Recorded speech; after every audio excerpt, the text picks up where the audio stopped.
Isang magandang araw sa inyo Sir Will at sa masugid ninyong mga tagapakinig. Kilalanin niyo po ako sa pangalang Marlon, 45 anyos, isang truck driver dito sa Maynila. Bumabiyahe po ako mula Maynila patungong Batangas hanggang Mindanao. Subalit tumawag si boss ko sa akin noon na daanan ko raw po yung dalawang lalaki sa Davao na magkapatid. Sila po si Dante at si Edwin, mga binatang edad 24 anyos at isang 25 anyos po sila. Subalit pagdaan ko po sa kanila sa highway ng Davao patungo na ng Pier, nabigla po ako.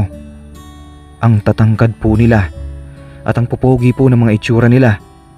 Si Edwin po nakasuot noon ng maong na pantalon at t-shirt po na puti, may bakas ng kahirapan sa buhay.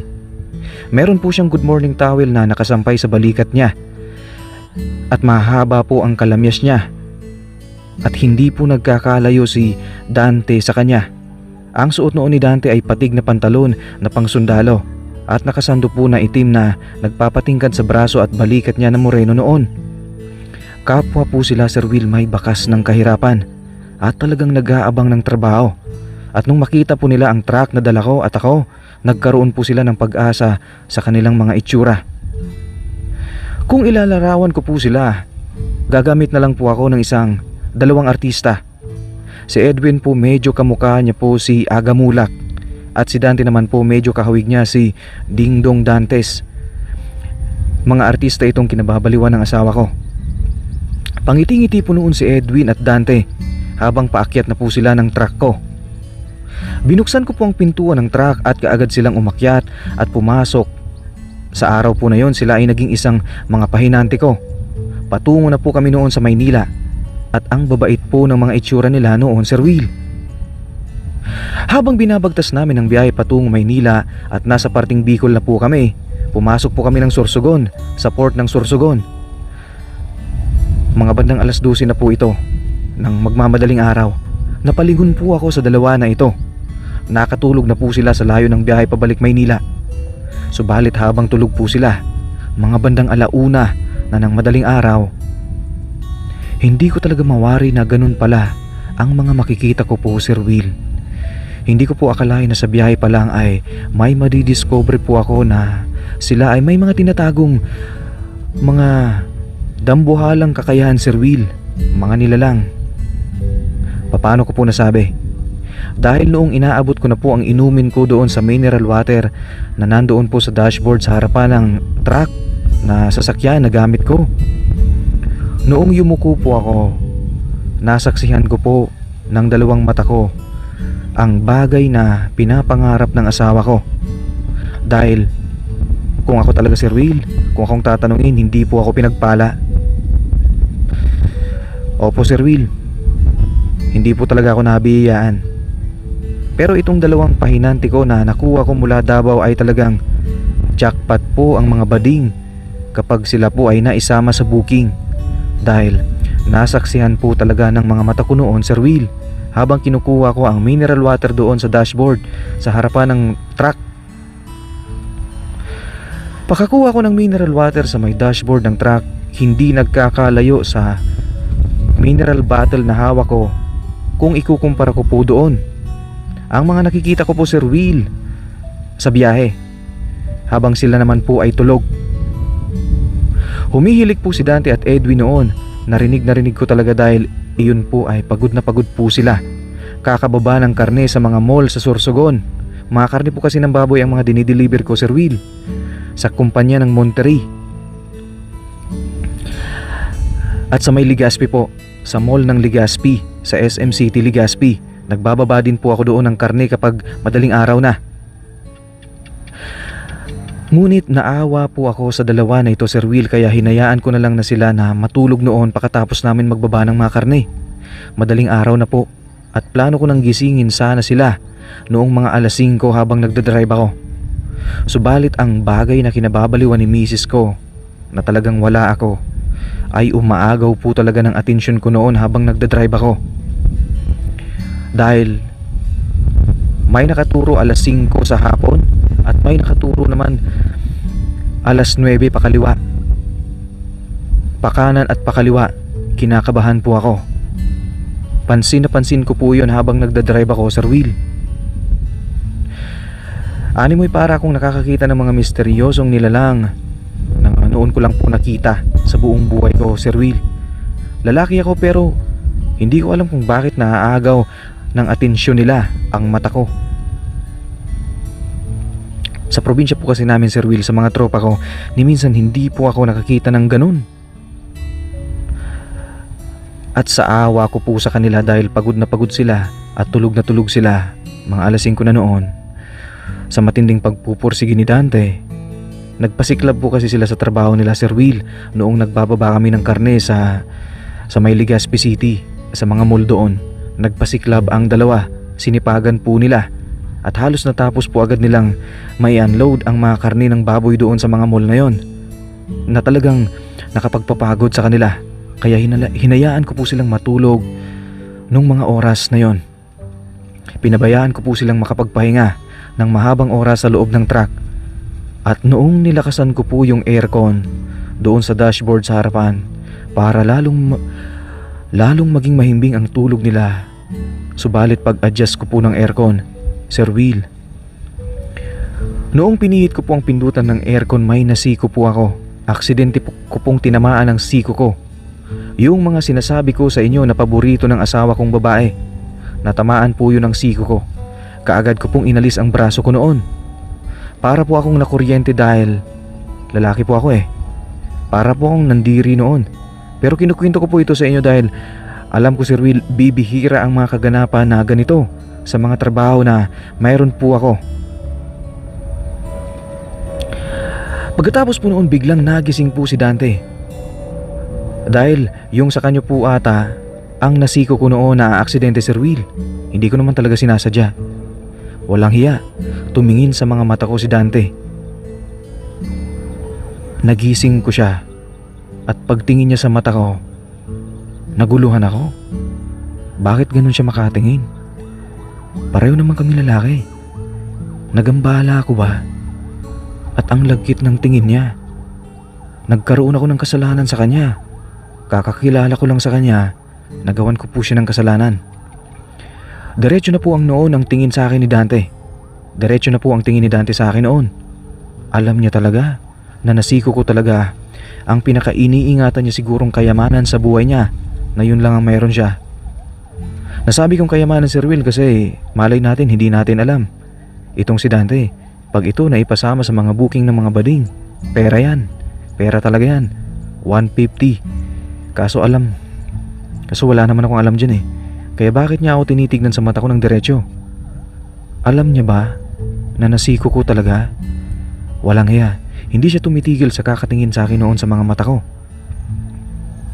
At pagsapit ng alas 6, muli po siyang natulog, pero na bad trip po ata. Hindi ko naman sinasadya. Mga bandang alas 7, nagising po si Dante. Nasa may bandang Pulangi na po kami nito, Sir Will. Ganito ba ang mga probinsyano? Porke nasiko mo lang, hindi mo naman sinasadya. Porke mga Bisaya at taga Davao sila, magagalitin sila. Inadjust ko lang naman yung aircon at aksidente ko lang namang nasiko yun. At nung bigla na akong nakahinga ng maluwag, noong hindi na tumitingin sa akin si Dante dahil bumalik siya sa pagtutulog niya. Subalit bago siya, Sir Will, natulog, bago siya bumalik sa pagtulog, inayos niya na po, Sir Will. Hindi na po nakaturo sa alas 5. Pa-alas 3 na po, pakana na po ang direksyon. Siguro nagalit siya sa akin dahil sa pangyayari na yon, pero hindi eh. Bago niya muling ipikit ang mga mata niya noon, tumingin pa siya sa akin noon eh. Sa pagkakatanda ko, isang beses pa siya sa akin tumingin. Siguro warning niya sa akin na sana wag nang maulit. Ayun, na-offend ko talaga siya noon, Sir Will, si Dante. Hanggang sa natapos na kami mag-deliver ng mga karne sa mga mall ng Bicol papuntang Maynila, at bumagsak na nga kami noon sa Maynila, Sir Will. Dito na po ako tumigil sa May Libertad. Alas 8 na po kami ng gabi tumating. Tumawag ulit ang boss ko noon na si Carding na wala pa raw po siyang nahahanap na tutuluyan ng dalawa. Kaya nakiusap si Boss Carding na sa bahay ko na raw po muna tumuloy si Dante at Edwin. Subalit noong nakaupo na po si Edwin at Dante sa mumunting sala ng bahay ko na inuupahan ko, napansin ko agad na parang nahihiya sila sa akin. Hindi talaga sila mga sanay sa Maynila. Sinabihan ko sila na magpahinga na muna doon sa kwarto ko po, Sir Will. Sa kwarto ko po mismo at walang salita ay tumayo ang dalawang matangkad at dumiretso po ito sa kwarto ko. Binagsak nila ang bag nila at dahan-dahan po silang umupo doon sa tulugan ko at doon na nga po sila natulog. Habang nagluluto ako ng hapunan, sinusulyap-sulyapan ko po sila ng mata ko doon sa kwarto ko dahil baka nahihiya ulit sila at baka nagising sila. At tama po ako. Sa suot po nila na short at sandu, nahiya na nga po sila. Habang nagpapahinga po sila sa loob, hindi po sila makatulog. Short at sandu na lang po ang sinuot nila doon, Sir Will, habang nakahiga na po sila. Tinanong ko sila, bakit yun na lang ang suot nila? Sabi nila, napakalinis daw po kasi ng tulugan ko. Baka madumihan po nila ang higaan ko. Kaya hindi na raw po sila nagpantalon, yung pantalon na gamit nila sa pagdi-deliver namin mula sa Bicol. Subalit sa huling sulyap ko sa dalawa, nakatulog na po silang dalawa. At habang tulog po sila, Sir Will, nakita ko na naman ang nakita ko noong nagmamaneho ko ng truck mula Bicol sa madaling araw. Sa loob-loob ko, wala na bang katapusan ang pagpapakita nila sa akin?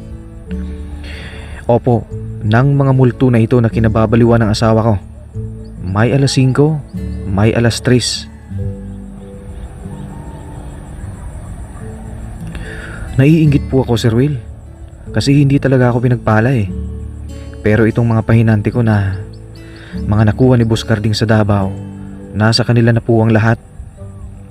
Napakaliwanag ng ilaw noon sa inuupahan ko na bahay, pati sa kwarto, sa may tulugan ko kung saan po sila nagpapahinga.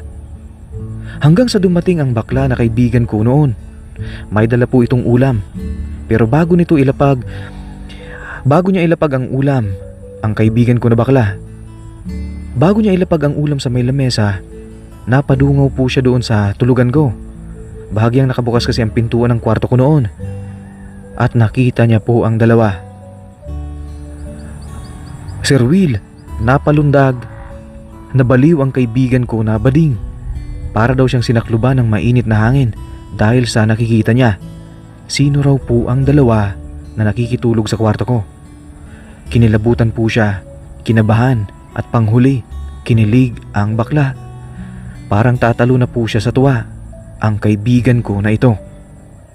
Ang sabi niya, ang pupogi raw kasi ng mga lalaki na nakikitulog sa kwarto ko. Sabi ko, wag kang maingay, wag kang papasok dyan. Mga pagod ng mga yan, galing pa yan ng Mindanao. Mamayang gabi na. Pwede mo naman sila makilala bukas or bukas ng gabi. Balik ka dito, makijamming ka sa kanila. At kumaripas na nga po ang kaibigan ko na bading. Diretso na daw siya uuwi at magpapahinga para bukas blooming siya. At maghapon daw siyang tatambay sa salon para pagsapit ng gabi ay maganda na raw po siya. Aaraw daw po siya bukas na gabi at sagot na raw po niya ang pagkain namin sa jamming. At sumapit na nga po, Sir Will, ang kinaumagahan at sumapit na nga po ang gabi. Yung dalawa na yun na si Dante at Edwin ay naligo noon mga bandang alas 5 pa lang. Nagulat ako nung alas 5 noong nagpapapresko sila sa likod ng bahay sa may sinasalukan ng tubig. Nakita ko po, Sir Will, ng buong buo ang lahat kasi basa sila eh. Nakita ko ng buong buo ang nasagi ko noon nung sa may truck ako nagdadrive nung inabot ko ang mineral bottle. Naglalabas silang dalawa noon.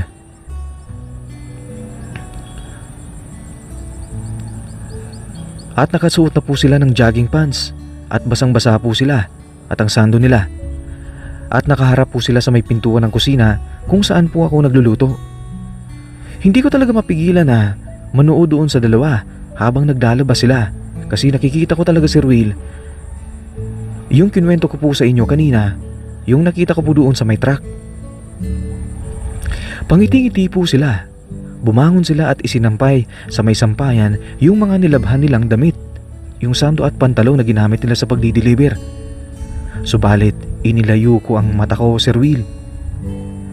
Kasi patuloy ko po talagang nakikita ang mga nasaksihan ko noon sa may truck pa lang ako. May nakaalas 5 na naman at may nakaalas 3, may pakanan at pakaliwa. Biglang may tumapik sa bato ko, Sir Will. Ang kaibigan ko pala na bakla. Bakit raw ako tulala sa dalawa? At ang sabi ko naman,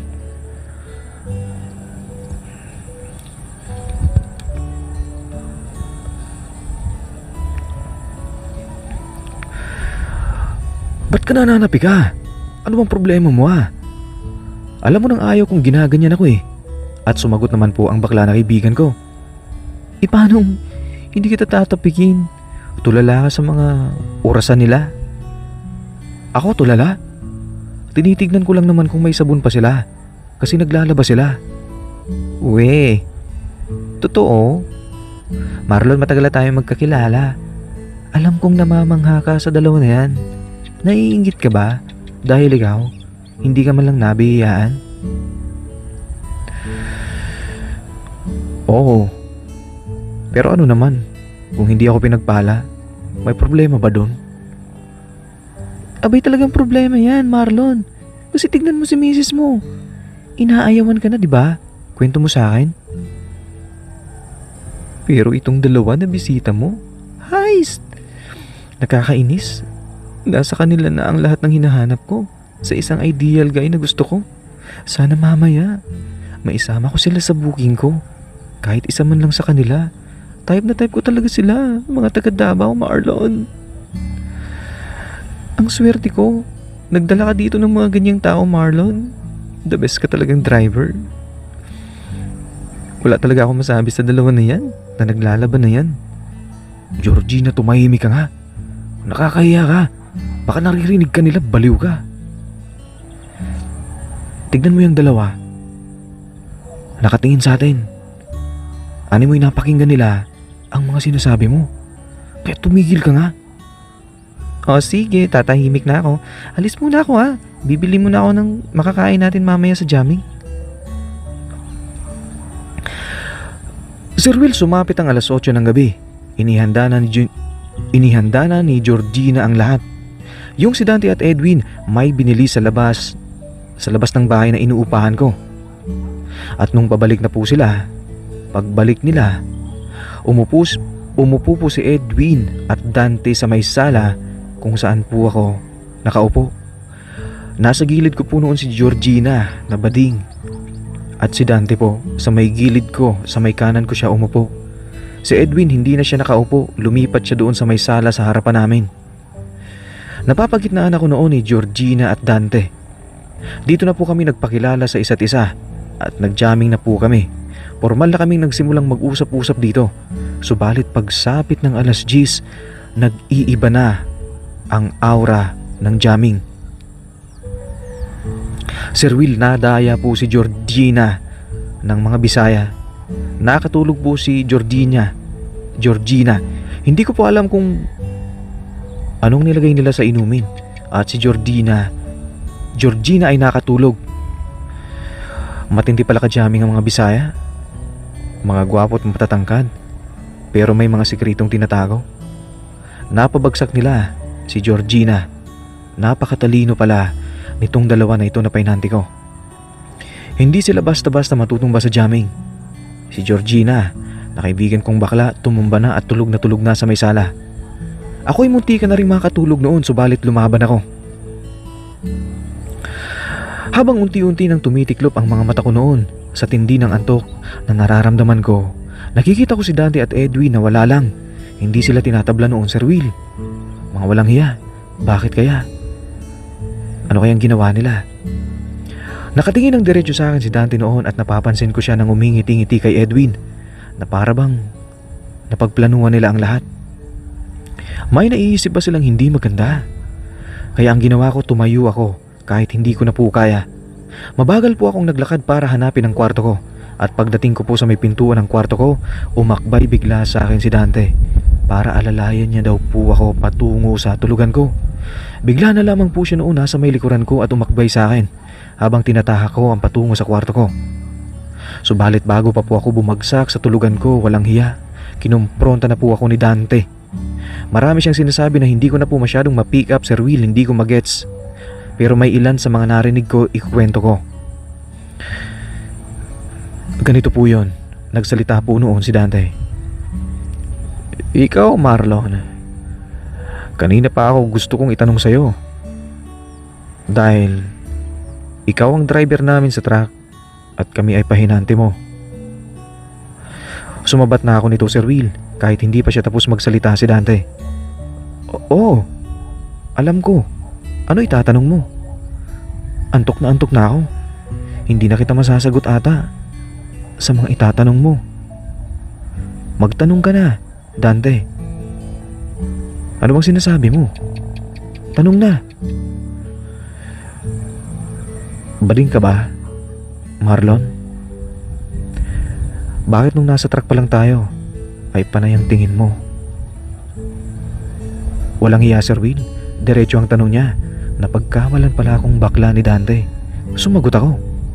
Ha? Anong panay ang tingin ko? Ano naman ang tinitignan ko? Wika ako noon kay Dante. Huwag na tayong maglukuhan, Marlon. Oo, binata pa ako. At ikaw ay mas nakakatanda sa akin. Alam ko na alam mong sinasabi ko. Siniko mo pa nga, di ba? Nung may inaabot ka ng mineral water sa may dashboard ng sasakyan. Wika pa ni Dante sa akin noon, Sir Will. Walang hiya. Tandaan niya palang pangyayari sa truck. Gising pala siya noon. Hindi ko naman sinasadya eh. Malay ko bang masisiko ko yun sa tindi noon? At nagtanong na nga po ulit si Dante. Ano? Bakla ka? Sige, tatawagin kitang Kuya Marlon kasi mas nakakatanda ka sa akin. Ano? Bakla ka ba, Kuya Marlon? Dito na po ako sumagot, Sir Will, ng mabilisan. Parang nawala bigla ang antok ko sa mga tanong niya. Diretsyong-diretso talaga. Sa tindi ng mga tanong niya, ito na lang po ang naging sagot ko. Sinadya ko na lang po ang sagot ko dito kasi napiko na talaga ako eh.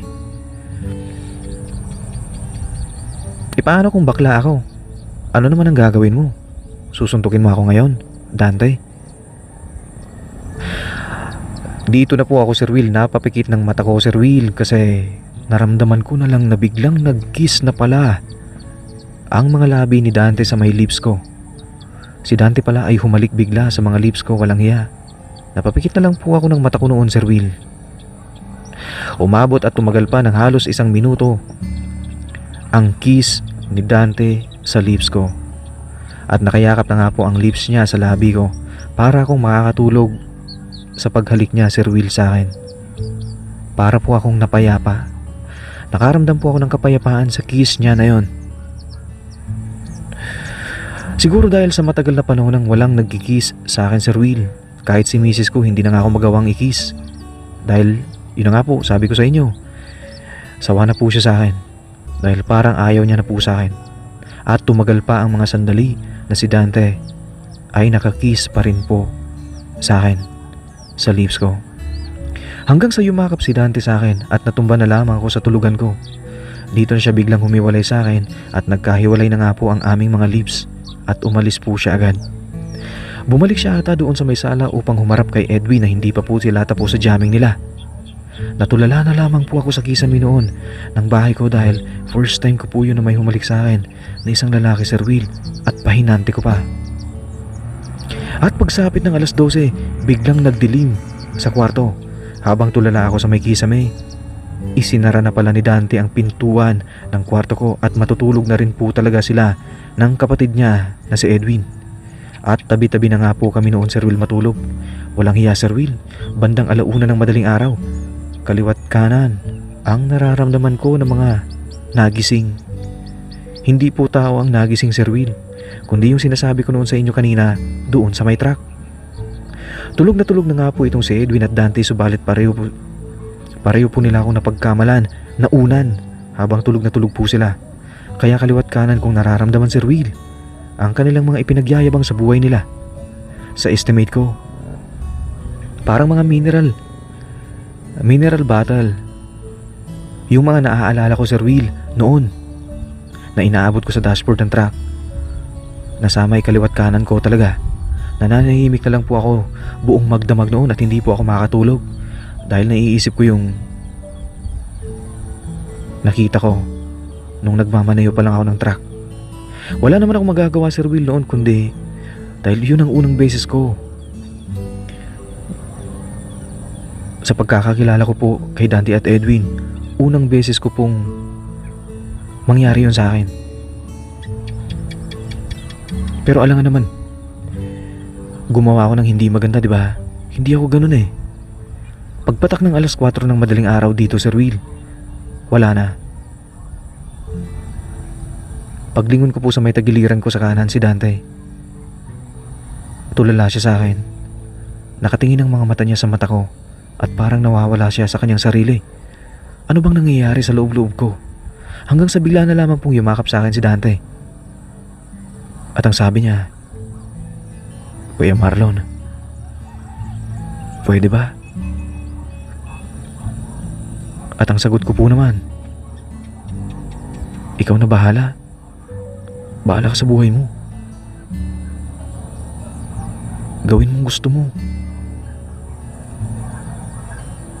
Wala naman akong magagawa eh. Andyan ka na. Andito ako. Tao lang ako. Hindi ako makakalaban sa'yo. Kaya gawin mong gusto mo." Sige. Salamat, Kuya Marlon, ha. Ang totoo, nung sa may truck pa lang nagmamanayo ka, alam ko na hindi ka ordinaryo na lalaki. Alam ko na naa-attract ka sa mga kagaya ko. Alam mo ba na bisexual ako? Yun po ang natatandaan ko, Sir Will, na sinabi ni Dante sa akin. At wala na, Sir Will.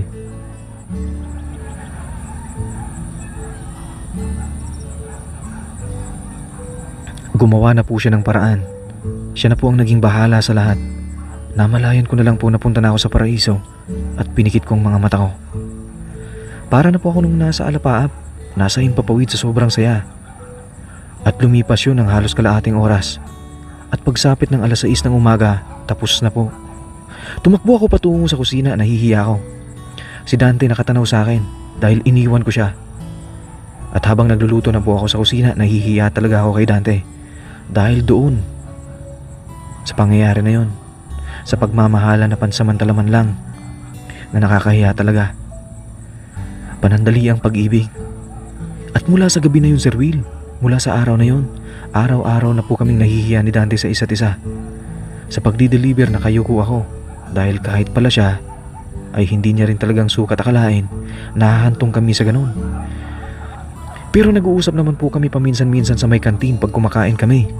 At kapag nasa bahay na kami, magkatabi na naman po ulit kami matulog, Sir Will, sa gabi. Yan si Dante. Bigla-bigla na lang tutulog yan sa tabi ko sa madaling araw. At nakikita ko na lamang siya na ang higpit na po ng yakap niya sa akin. Ewan ko ba dyan? Ang sipag-sipag maging painante. Pero ganyan pala siya. Sabi ni Edwin hanggang ngayon, kaya raw po ganyan si Dante. Dahil nahuli nga po kami ni Edwin, Sir Will. Kami ni Dante, sabi ni Edwin, kaya raw po ganyan si Dante dahil miss na miss daw po ni Dante ang namayapa nilang papa, tatay. Palagi raw itong naglalambing sa akin dahil, yun na nga po, nangungulila pala ito sa tatay nila. Wala na eh, may naganap na. Aksidente man lang yun, pero sa tingin ko, naibsa noon ang pangungulila ni Dante sa namayapa nilang tatay doon sa Davao, Sir Will. At dito na po nagtatapos ang kwento ko, Sir Will. Hindi ko na po masyadong maikukwento pang lahat dahil hanggang ngayon po nagdi-deliver pa rin po ako ng mga karne sa mga mall at kasama ko po si Dante at si Edwin.